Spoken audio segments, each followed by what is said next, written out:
Halo bro, welcome back to Amunra channel.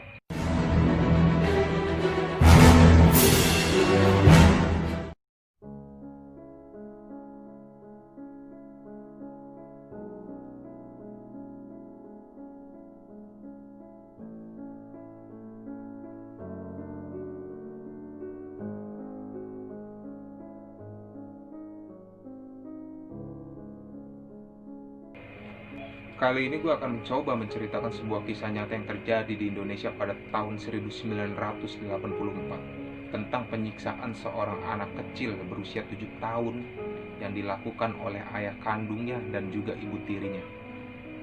Namun sebelum lanjut, buat kalian yang baru bergabung, silakan klik tombol subscribe.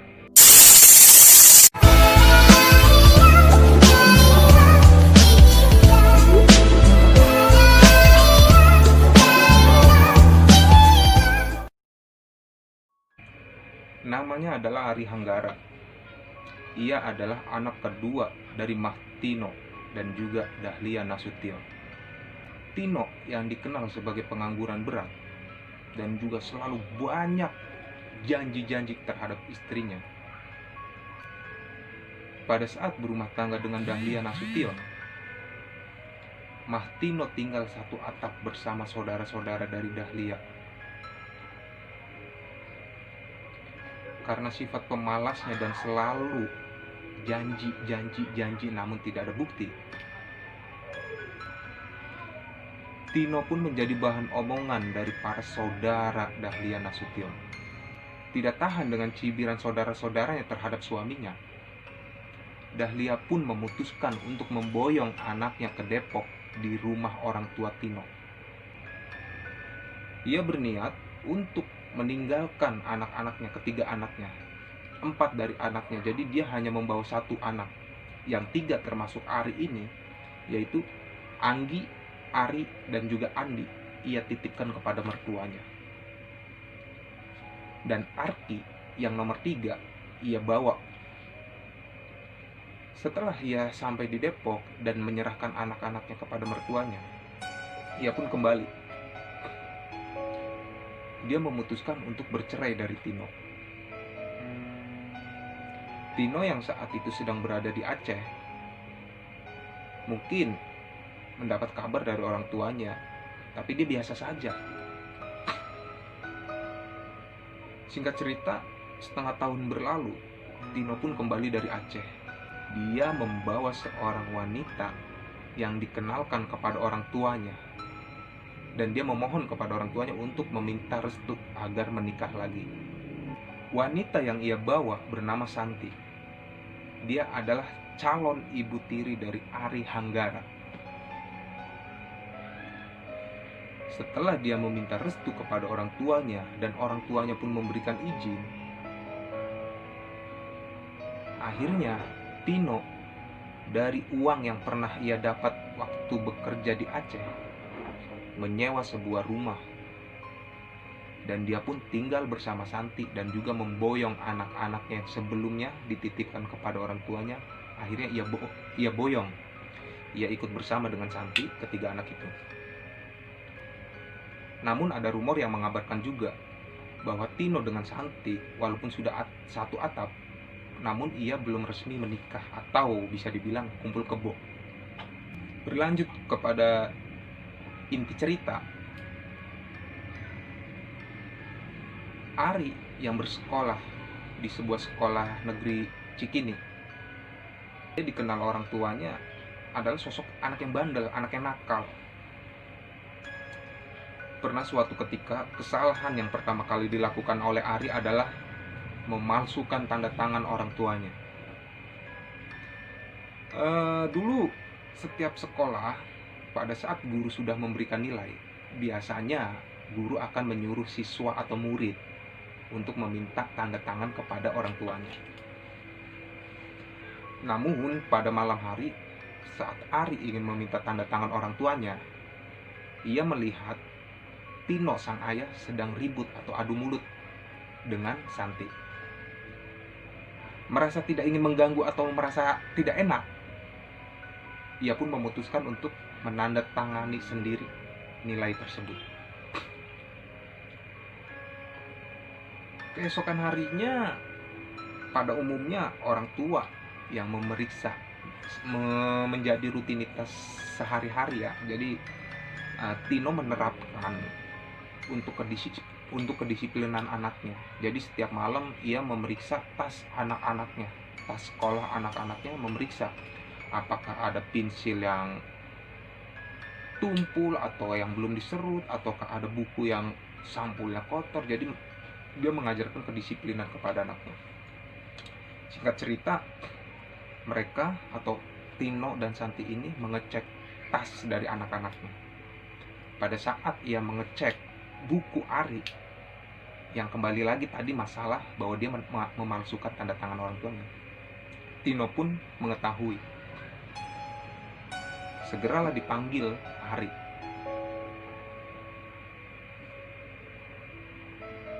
Saat diinterogasi, Ari tidak banyak menjawab, dan akhirnya Ari pun diberi hukuman oleh Santi. Telapak tangannya disabet oleh penggaris atau mistar. Karena dia mendapat nilai 7, maka dia mendapat hukuman pukulan atau sabatan di telapak tangan sebanyak 7 kali. Setelah kejadian itu, malam harinya Tino dan Santi kembali memeriksa tas anaknya masing-masing. Setelah dicek, Tino pun dan Santi mendapati beberapa lembar kertas uang yang ada di dalam tas milik Ari. Tino dan Santi yang merasa tidak pernah memberikan uang kepada Ari, lantas ia pun memanggil Ari dan menanyakan dari mana uang itu tersebut. Ari pun dengan polos menjawab, uang tersebut adalah pemberian dari orang tua temannya. Namun Tino tidak percaya begitu saja. Karena Ari tahu bahwa ayahnya ini tidak percaya, akhirnya Ari pun mengakui uang tersebut ia dapat dari mengambil tas milik anak SMA.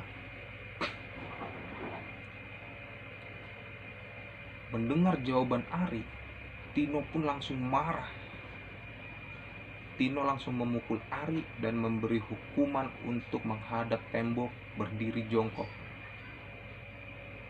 Dia mengatakan itu perbuatan hina. Memang mencuri itu tidak dianjurkan, tidak diperbolehkan, apapun alasannya gitu. Akhirnya Tino pun memberi hukuman kepada Tino. Sebelumnya ia memukul, lalu disuruh berdiri jongkok menghadap tembok selama berjam-jam. Dan dia memberikan hukuman tambahan. Dia menyuruh Ari untuk menulis, saya berjanji tidak akan mencuri lagi sebanyak 300 kali. Setelah hukuman semuanya selesai dijalani, lagi-lagi keesokan harinya, pada saat malam hari, Tino kembali mendapati beberapa lembar uang di dalam tas milik Ari. Dipanggillah kembali Ari oleh Tino dan juga Santi. Namun Ari tetap menjawab uang tersebut diberikan oleh orang tua temannya. Merasa tidak percaya karena Ari telah berbohong waktu kemarin-kemarin. Jadi Tino pun sulit untuk mempercayai Ari. Akhirnya benar saja, ternyata uang tersebut ia dapat lagi-lagi mencuri dari tas anak SMA. Karena merasa kemarin baru berjanji tidak akan melakukannya lagi, Tino benar-benar naik darah, naik pitam. Tino pun langsung memukul Ari. Setelah dia memukul mukanya Ari dengan luka memarnya Ari, jadi Tino nih sebagai orang tua kayak udah kesetanan atau udah nggak ada rasa iba gitu ya. Jadi dia enak banget gitu. Sampai biru, setelah dipukul sampai biru memar. Akhirnya Ari pun disuruh kembali berdiri jongkok menghadap tembok selama beberapa jam, tidak diberi makan, tidak diberi minum. Pagi harinya, pada saat Ari berangkat sekolah, wali kelasnya yang bernama Ibu Khadijah. Jadi Ibu Khadijah ini dulu pada saat Tino atau orang tuanya si Ari ini sekolah di sekolah Cikini itu, Ibu Khadijah ini juga wali kelasnya dari Tino. Nah, sekarang si Ari yang bersekolah menjadi wali kelasnya Ari. Ibu Khadijah, sang wali kelas dari Ari, melihat wajah Ari yang memar. Namun sang anak tidak pernah mengakui. Setiap ditanya oleh Ibu Khadijah tuh, dia kalau ditanya kenapa, tapi Ari selalu menjawab jatuh. Luka yang dia dapat ini bekas jatuh gitu. Jadi menurut pengakuan Ibu Khadijah, si Ari ini tidak menunjukkan suatu tekanan mental atau apa gitu loh, atau apapun gitu. Jadi dia seperti menerima hukuman ya it's okay gitu. Sehingga Ibu Khadijah pun ya percaya saja gitu bahwa si Ari ini luka yang ia dapat dari hasil jatuh. Singkat cerita, pada saat jam istirahat, Ari melihat sebuah dompet. Dia melihat sebuah dompet dan dia menghampirinya, dia ambil, lalu ia pergi ke toilet untuk mengecek. Setelah dicek, apa yang terjadi? Ternyata dompet itu adalah milik orang tuanya temannya Ari yang bernama Frankie. Dan Ari pun mengembalikannya kepada orang tuanya Frankie. Kelakuan baik Ari yang sudah mau mengembalikan dompet dari orang tua temannya itu, ia memberikan imbalan. Jadi ayahnya Frankie ini memberikan beberapa lembar uang kepada Ari. Sebelumnya Ari menolak. Dia menjawab dia takut dengan ayahnya, karena ayahnya selama ini tidak pernah memberikan uang. Jadi takut jadi bahan pertanyaan gitu ya, takut dihukum lagi. Namun orang tua Frankie ini memaksa. Dia bilang, enggak usah takut, nanti kalau saya ketemu dengan papa kamu akan saya jelaskan gitu. Akhirnya Ari pun menerima uang itu, seperti biasa ditaruh di tas. Malamnya pada saat Santi mengecek tas milik Ari, lagi-lagi Santi mendapati uang, yaitu uang tersebut. Ari pun diinterogasi, lagi-lagi Ari menanya bahwa itu uang yang didapat dari orang tua temannya. Kalau untuk kali ini benar ya, karena yang cerita tadi, dia menemukan akhirnya mengembalikan kepada orang tuanya si Ferry. Namun karena sebelum-sebelumnya si Ari ini selalu berbohong, baik Santi ataupun Tino susah untuk percaya oleh cerita Ari. Karena Ari merasa ya memang kenyataannya seperti itu, ya Ari terus-terus menjawab seperti itu.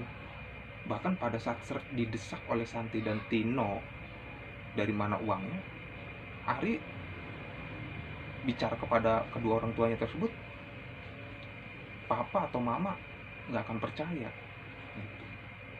Jadi saking mungkin udah, aduh gue pusing dah gitu kan, gue mau cerita gimana lagi gitu kan, ya emang gue adanya begini. Jadi ya akhirnya timbulnya dia bilang begitu, ya papa nggak akan percaya gitu. Akhirnya karena jawabannya yang lagi-lagi begitu mulu, Santi merasa kesal.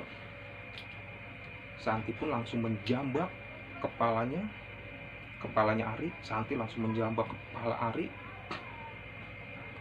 diseretnya ke kamar mandi. Setelah diseret itu, dia menuju ke kamar mandi. Si Ari ini jadi dijambak, diseret ke kamar mandi, diguyur dari ujung rambut sampai sekujur badan itu basah. Itu kejadian malam hari ya, kurang lebih jam 9, jam 10 malam. Bayangkan, zaman dulu tahun 84 itu kan Ya suasana Jakarta itu kan, apalagi daerah-daerah Jakarta Selatan itu dingin ya. Anak kecil pula jam segitu diguyur, betapa dinginnya gitu. Setelah diguyur sudah basah kuyup, Santi bilang, lekas ganti baju dan segera menghadap kembali kepada ayah. Selesai ganti baju, Ari pun menghadap kembali kepada ayahnya. Ditanya lagi oleh Tino, dari mana uangnya? Ya si Ari emang bener dikasih orang tua dari temannya ya, kekeh jawabnya seperti itu gitu. Karena kesel, istilahnya apa ya, ini anak bader banget gitu, kagak mau ngaku-ngaku gitu. Dipukul lah kembali oleh Tino. Kali ini dia memukulnya pakai gagang sapu ya. Itu gagang sapu, kalau kita lihat dari film Ari Anggara, itu dikisahkan gagang sapu itu sampai patah. Jadi beberapa kali ia pukul pinggangnya si Ari Anggara ini sampai patah, beberapa kali dipukul sampai menyisakan luka memar, luka lebam. Karena tidak mau mengaku, Ari pun setelah dipukul, disabet dengan gagang kayu itu, gagang sapu, Ari disuruh tidur di ruang tamu. Dia disuruh tidur di ruang tamu tanpa selimut, gak boleh makan, gak boleh minum. Pagi pun menjelang, si Ari yang masih belum makan, belum minum ya, masih aduh, anak sekecil itu udah lagi-lagi di sini bisa dikatakan lucu gimana ini gimana, karena si Ari ini mendekati Tino, ayahnya mendekati Tino. Pada saat pagi-pagi tuh Ari mendekati ayahnya sambil bilang, "Pah, Ari kan nakal, Ari digantung aja deh." Otomatis Tino, orang tuanya kaget. Di pikiran Tino mungkin, ini anak udah gila atau gimana gitu ya, kok malah minta digantung gitu. Lantas Tino menjawab, Ari tahu apa yang terjadi kalau seorang digantung. Jawab si Ari, ya udah kalau nggak digantung diikat aja deh tangan dan kakinya. Tino pun menuruti. Akhirnya tangan dan kaki Ari diikat. Setelah udah diikat, disuruh menghadap lagi ke tembok, tidak dikasih makan, tidak dikasih minum. Anak kecil yang baru berusia 7 tahun bernama Ari Hanggara yang selalu mendapat siksaan yang luar biasa gitu ya. Badannya pun sudah mulai lemas. Tepat pada tanggal 8 November 1984, pada malam hari, mungkin seperti salam perpisahan gitu ya, Tino memberikan segelas air kepada Ari. Ya buat gue ini, kalau kita nonton di film Ari Hanggara ini paling epiknya gitu ya, paling epiknya karena di situ ada suatu salam perpisahan yang ngena banget gitu loh. Tino memberikan segelas air kepada Ari. Setelah Tino memberikan air kepada Hari dan diminum oleh Hari hingga habis saking hausnya karena nggak minum-minum, nggak makan, Tino pun memeluk Hari. Pada saat Tino memeluk Hari pun membalas dengan mengecup kening dari Tino. Dan Ari pun berbicara kepada Tino, Ari ingin minum lagi. Karena si Tino yang selalu ingin mengajarkan kedisiplinan, Tino pun melarangnya untuk minum lagi karena dengan alasan bahwa Ari sudah minum barusan gitu.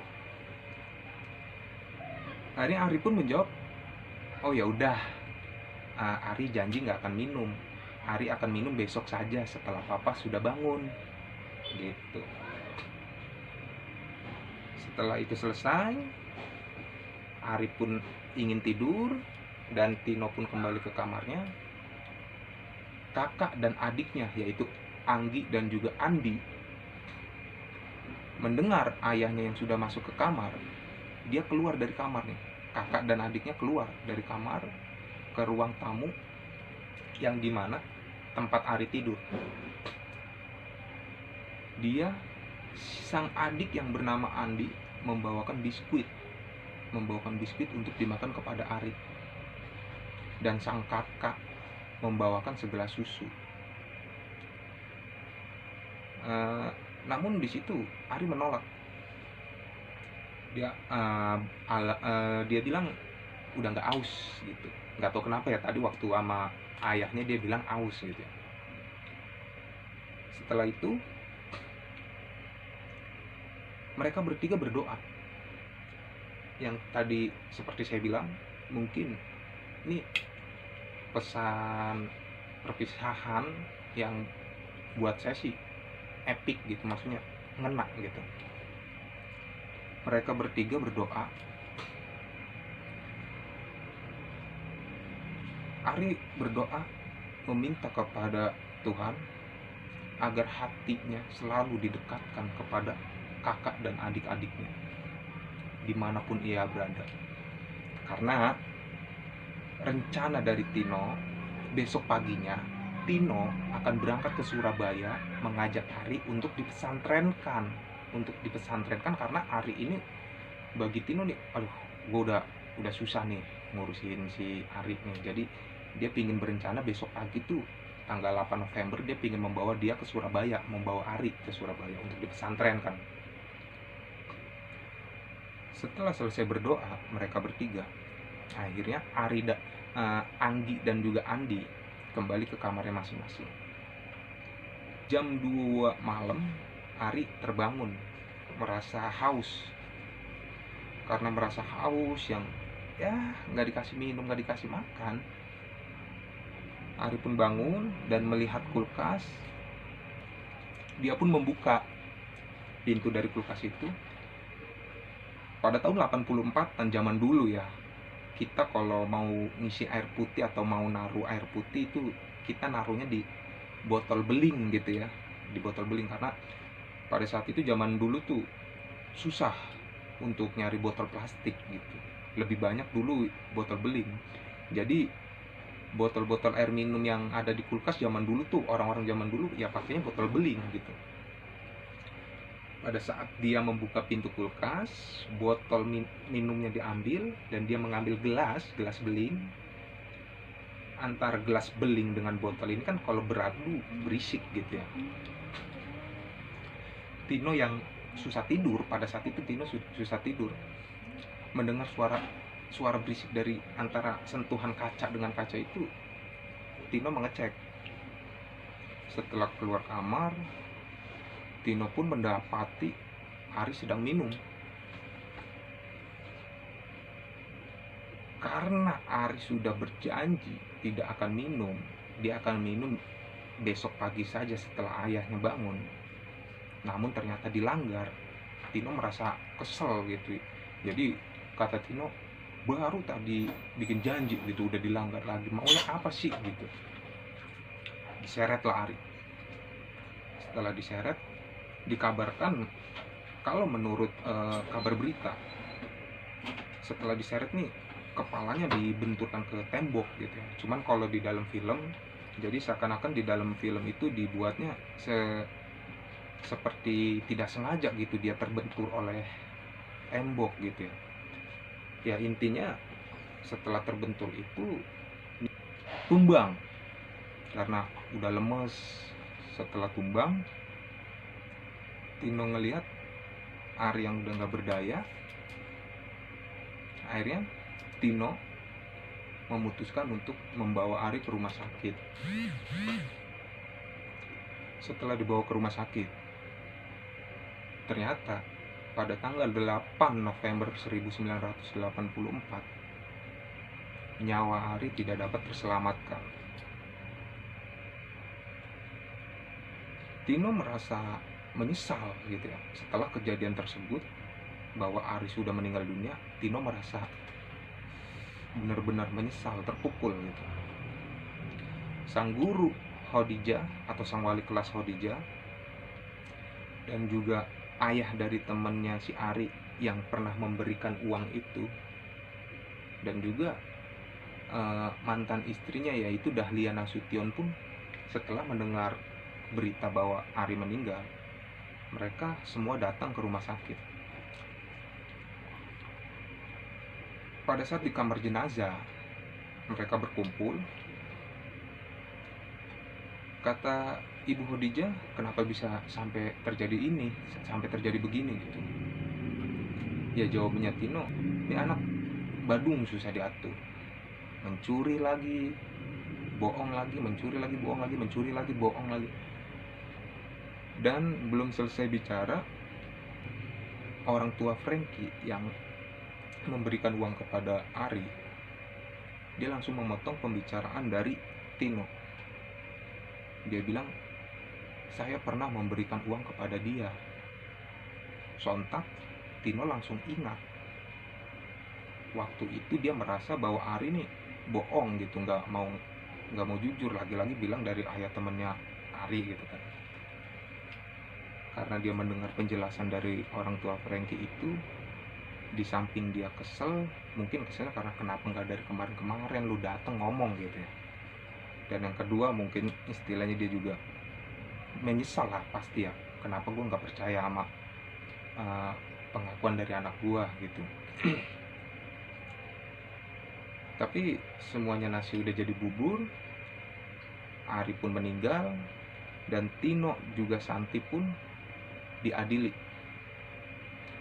Tino mendapatkan hukuman 6 tahun penjara, sedangkan Santi mendapat hukuman 3 tahun penjara. Karena pada saat satu rumah Tino dan Santi belum menikah, akhirnya Tino dan Santi dinikahkan dalam kasus tersebut, yaitu ya dinikahkan di penjara gitu ya. Dan yang uniknya, makam dari Ari Hanggara ini di samping kanan kiri batu nisannya itu terdapat kata-kata, sebelahnya itu kanan kirinya berisi maafkan papa, sebelahnya juga maafkan mama gitu. Jadi suatu penyesalan dari orang tua gitu ya. Oke, cukup sampai di sini cerita kali ini.